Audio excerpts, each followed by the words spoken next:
Vous le savez, je suis un grand fan de l'univers Disney, je suis un grand fan de cette licence, des personnages, des films, enfin bref, tout ce que vous voulez. Mais il semblerait que la firme aux grandes oreilles, la firme aux oreilles de Mickey, entre guillemets, n'arrive pas à réaliser des suites correctes. Eh bien oui, puisque la dernière en date remonte quand même à Toy Story, et on peut l'avouer quand même, Ralph 2 était assez correct, assez réussi dans l'ensemble, donc c'est entre guillemets de bon augure pour la suite. Seulement, sur certains points, Disney devrait prendre exemple sur son voisin, son meilleur ennemi, puisque la franchise DreamWorks, en revanche, elle arrive à réussir à faire des suites correctes, autant pour moi, sur certains films, d'où la saga Shrek, où le deuxième film était mieux, voire même supérieur au premier volet.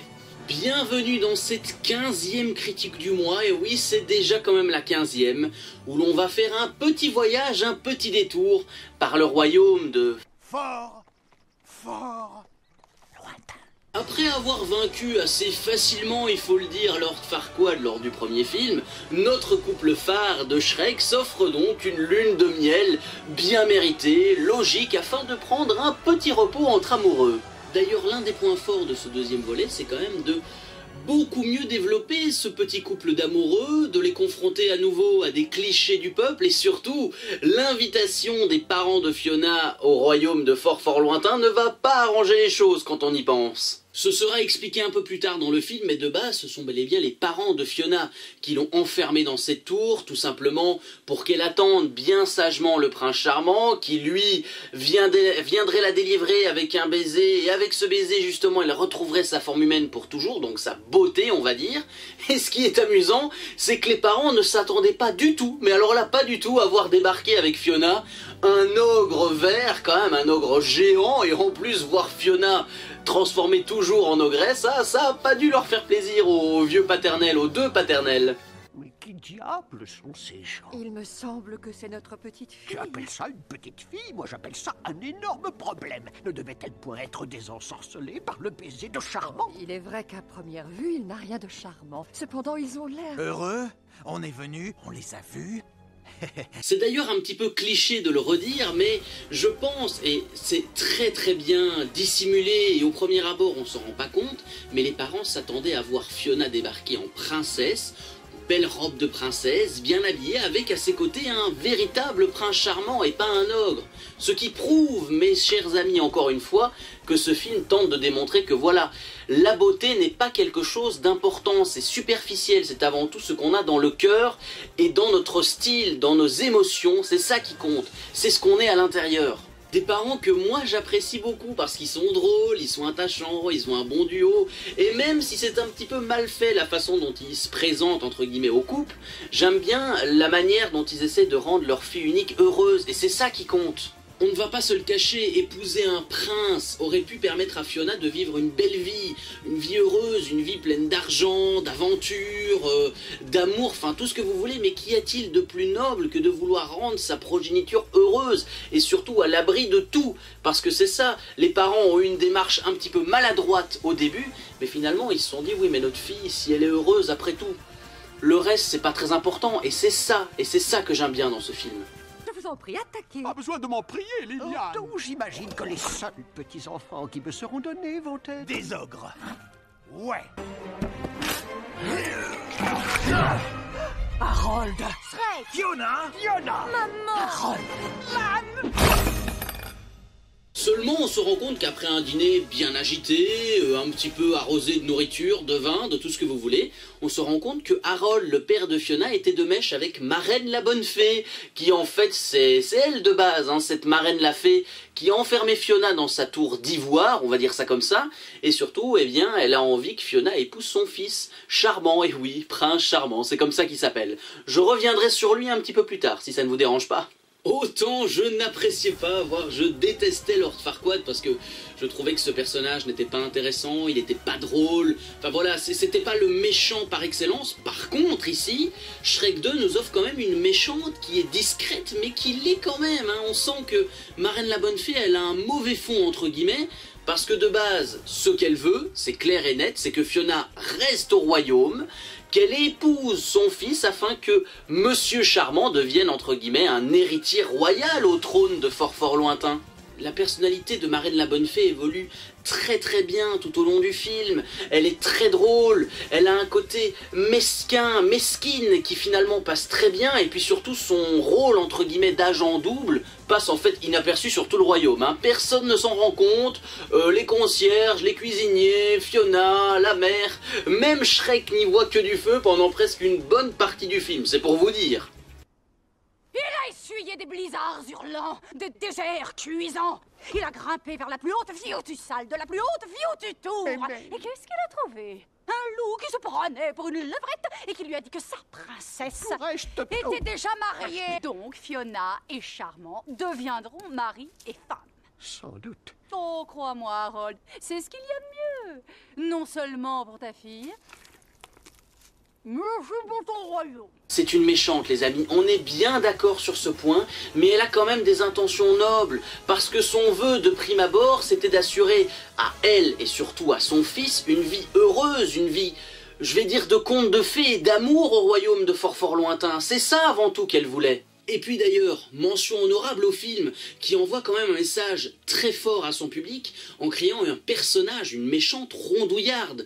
C'est peut-être quelque chose de dérisoire pour vous, pour ceux qui n'ont pas vu le film, et surtout, ça met encore une fois de plus en avant que le film Shrek veut vraiment garder cette base de la beauté superficielle, qu'on soit gentil ou méchant, c'est pas parce qu'on est entre guillemets rond ou un petit peu plus gras du bide, je vais dire, qu'on ne peut pas être méchant, qu'on ne peut pas avoir une personnalité attachante.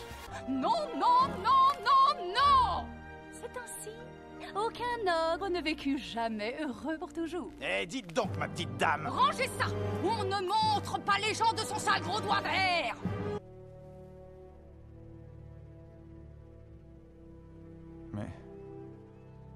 Mais je l'aime. Si vraiment vous l'aimez, vous disparaîtrez de sa vie. Une chose aussi que le film réussit très bien, c'est le nombre incalculable de références aux contes de fées actuels, parce qu'on en a quand même beaucoup. On a le Capitaine Crochet, un petit peu pianiste comme ça à ses heures perdues, on a les sœurs Javod, dont une qui est en fait la rejetée de la famille, je crois que c'est Doris, qui finalement est la barman un petit peu du pub pour méchants, sans parler des références aux princesses Disney avec la princesse Réponse, Cendrillon, Belle au bois dormant, sur la longue avenue qui mène justement à Fort Lointain. D'ailleurs, les idées des princesses Disney, et justement même des méchants, hein, des autres contes de fées, sera beaucoup plus exploitée dans le 3e volet de la saga. Ah. Apparemment, c'était la seule bonne idée en stock pour le 3e film. Hein. Oui, ils n'avaient pas trop d'idées pour ce 3e volet, mais ils ont quand même gardé quelque chose d'intéressant. Surtout, ce que j'aime particulièrement dans l'univers Shrek, c'est qu'on a quand même des méchants et des gentilles princesses de contes de fées qui sont totalement différentes de ce qu'on connaît aujourd'hui. Avec les princesses Disney en mode guerrière, en mode warrior, alors que dans les Disney, elles ne font que se regarder un petit peu dans la glace, à se dire qu'elles sont belles, etc. Même si ça a beaucoup changé, on peut le reconnaître ces derniers temps. C'est là qu'elle habite, princesse Réponse. C'est classe chez Cendrillon. Piscine devant, vedette dedans et Fort Lointain en arrière-plan. I like my town with a little drop of poison. Nobody knows. Alors bien sûr, si on aborde Shrek 2, comment ne pas en parler? Comment ne pas parler de mon coup de cœur de ce film, c'est-à-dire le chapeauté. Le chapeauté qui est un petit peu, entre guillemets, hein, si je vais dire, le chasseur de primes du royaume, qui justement a été embauché par le roi Harold pour essayer d'éloigner Shrek de Fiona le plus longtemps possible, afin que Marraine la Bonne Fée puisse faire ses petites magouilles. Bien que je ne sois pas un fervent admirateur des félins, même des chats, hein, d'ailleurs je suis pas fan des chats, mais celui-ci il est vraiment cool, et à mon humble avis, le chapeauté devient véritablement le second bras droit de Shrek à partir du 2e volet. Il n'est pas là pour faire un petit peu le gimmick de service, comme on va dire. Mais surtout, la licence DreamWorks se paye quand même le luxe de se créer une mascotte vedette pour ses prochains films et ses séries, parce que oui, il faut dire que le succès du chapeauté dans Shrek 2 a été tellement énorme que la franchise a décidé d'en faire divers films et diverses séries, c'est pour vous dire, même si la plupart ne sont pas réussis et je pense qu'on ne s'en souviendra jamais de notre vie. J'adore véritablement chez ce petit matou son côté roublard, ce côté de protéger le royaume au péril de sa vie, et surtout il n'accepte pas les offres et les sommes de n'importe qui. Il sait choisir ses missions, et il sait choisir les ennemis à aller affronter. Ce personnage est drôle, il est mignon, il est attachant, il y a tout ce qu'on aime chez le chapeauté, et puis surtout il a entre guillemets une certaine, un certain respect pour les personnes qu'il affronte, les personnes valeureuses on va dire. Donc oui, on ne va pas se le cacher, beaucoup de personnes adorent ce personnage, adorent l'idée d'avoir intégré une nouvelle mascotte à la franchise Shrek, mais encore une fois, je le redis, DreamWorks s'est quand même offert un personnage mignon, c'est ça qui est important, qui en fait donne un petit coup de jeunesse, donne un petit coup de mieux à cette franchise, de pas se dire ah ben on va rester sur l'âne et Shrek, ça a bien marché dans le premier. Non, ici ils ont instauré un nouveau personnage, un nouveau gimmick, et c'est même pas un gimmick parce qu'il reste vraiment très longtemps aux côtés de nos deux protagonistes. Ha ha! Tremblez si vous êtes à cap. Ça alors, un petit chat. Aïe aïe aïe, Shrek, il est armé! C'est un chat, bougre d'âne. Désolé, Charmant, y a pas. Hey, ça te convient? Heureux pour toujours? Faut voir, lis ce qu'il y a dessus. C'est écrit beauté divine.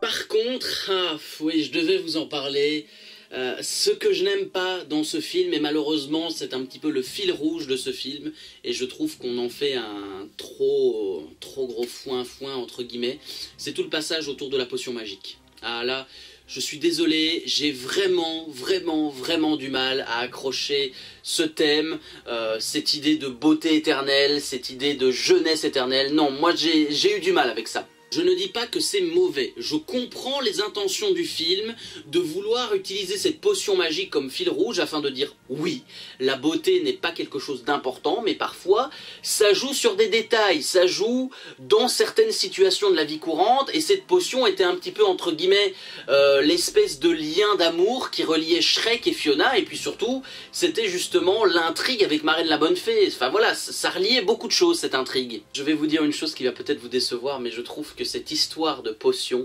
c'est avant tout un prétexte pour ralentir l'histoire déjà, pour poser un certain mystère, une certaine angoisse autour du couple Shrek-Fiona qui en fait n'avait pas lieu d'être, et puis surtout, avec la potion, on a des blagues par-ci, par-là, du chapeauté, de certains personnages secondaires, enfin voilà, ça sert pas à grand chose en fait. Je passe peut-être pour le plus gros râleur de la Terre, mais moi ça m'ennuie terriblement ce genre d'intrigue qui est juste présente pour ralentir l'histoire, et excusez-moi, pour se tirer une balle dans le pied.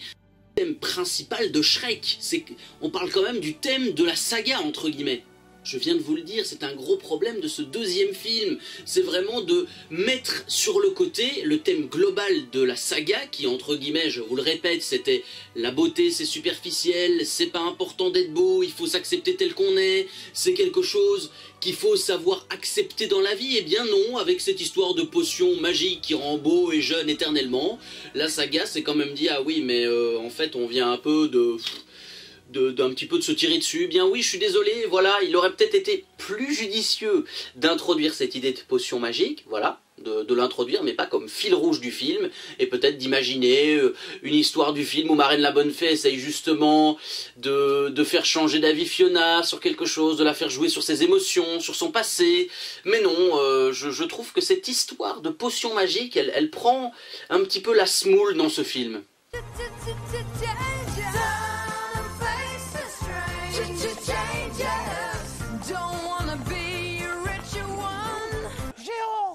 Des balles télévisées, c'est à pleurer d'ennui. Zappe sur le baillon faible, s'il te plaît. T'as de zapper toi-même, moi.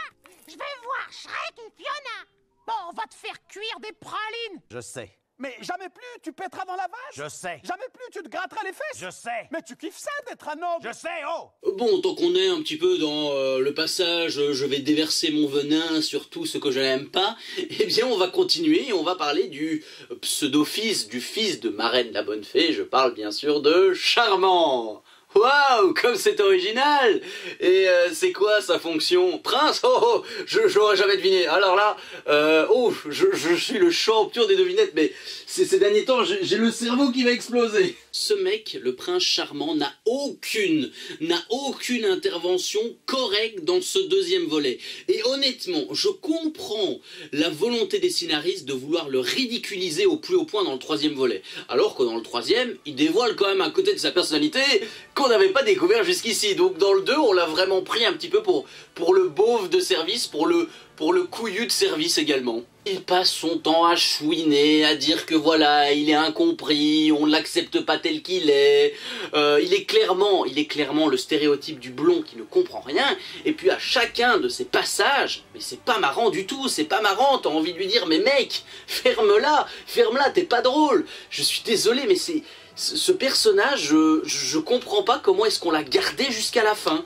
À la limite, je pourrais comprendre que dans le 3, eh ben voilà, il se rebelle un petit peu, mais dans le 2, s'il vous plaît, arrêtez. Et puis je suis désolé, mais même sa pseudo-tentative de romance avec la princesse Fiona, vous savez à quoi elle me fait penser? Elle me fait penser à la relation entre Lord Farquaad et Fiona dans le premier film. Donc encore une fois, ça n'aide pas à apprécier le personnage, surtout quand je vois des tentatives aussi vaines. Je plains quand même Fiona, hein, qui dans ses 2 premiers volets a dû se farcir mais des cas mais incroyables, hein, en passant par Lord Farquaad, la famille Robin des Bois, un petit peu chanteur et pervers, et puis l'autre là, prince charmant. Alors là, on a le trio parfait, hein. Fiona, je suis désolé pour toutes les Fiona, mais Fiona, je suis désolé, mais comment as-tu fait? Quel est ton secret pour supporter ces 3 losers? Ce qui est terrible, c'est que le mec, voilà, le prince charmant, c'est avant tout un faire-valoir de la méchante principale.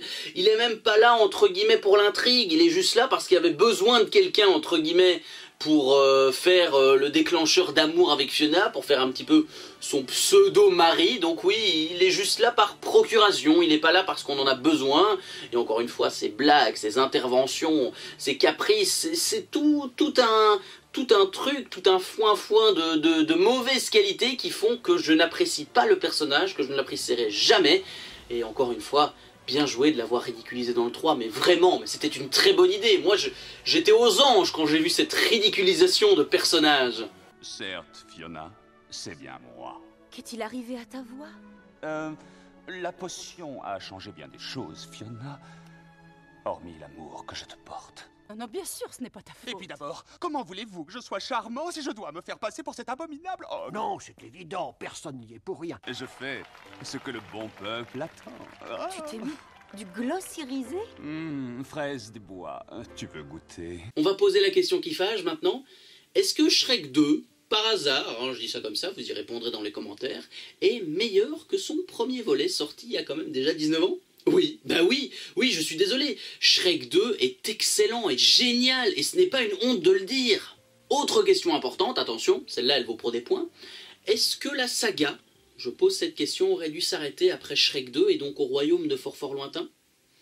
Je pense très sincèrement que la saga aurait dû faire 2 films. Même si le 3 a quelques bons points, ça nous aurait quand même évité d'aller voir 2 films assez navrants, surtout un 4e où un petit peu ça patauge véritablement dans la mare, ça a du mal à nager.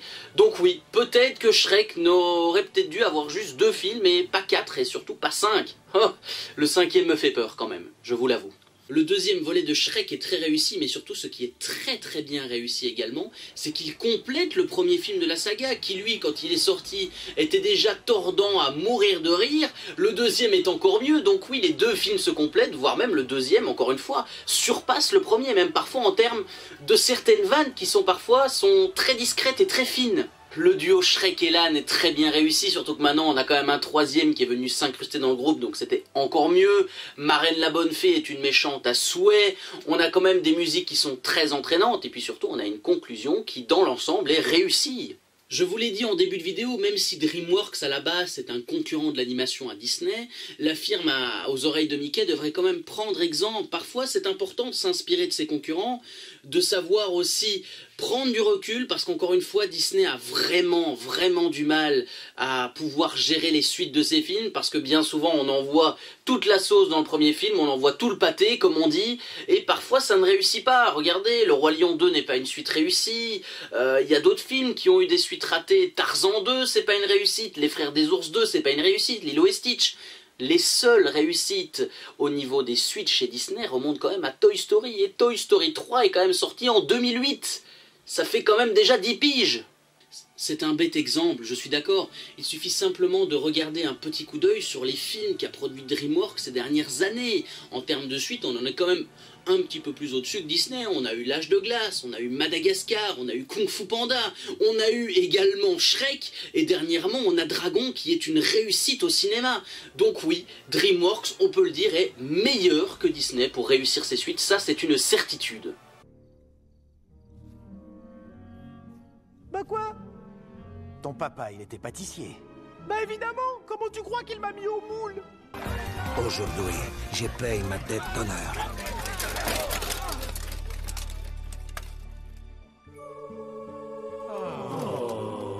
Je veux ce que veulent toutes les princesses. Vivre heureuse pour toujours. Vous l'aurez compris, dans l'ensemble, c'est un grand oui pour cette critique. Shrek 2 est un très bon film, plaisant à voir, avec les plus petits, avec les plus grands. Il est émouvant, c'est un film attachant qui, malgré un faux départ et surtout malgré une trame d'histoire qui, à mon sens, aurait dû être un petit peu mieux travaillée, un petit peu mieux recherchée et pas tout de suite chercher la grosse facilité scénaristique, entre guillemets, le gros truc bien voyant. Donc oui, dans l'ensemble, Shrek 2 est un excellent film, très réussi, et encore une fois, si je dois le regarder un jour, ou même à l'avenir, je le ferai, il n'y a pas de souci. Je reviens bien sûr sur le gros bémol, l'énorme faute du film, ça reste dans l'intrigue principale, et c'est dommage, parce que c'est ça qui un petit peu fait tenir le pont de corde pour tout le film. Mais ils auraient peut-être dû travailler autrement cette histoire de potion magique qui rend un petit peu jeune et beau, parce que oui, c'est une bonne idée, c'est même une bonne initiative, mais à mon sens, pas très bien travaillé. On a également eu des personnages qui sont agaçants, qui ralentissent l'histoire, et surtout qui ne sont pas indispensables. C'est sur cette note qu'on va se quitter, alors j'espère en tout cas que cette 15e critique du mois vous a plu. Nous allons donc partir de fort lointain et laisser l'ogre vert se reposer tranquillement dans son château avec sa douce et aimable épouse.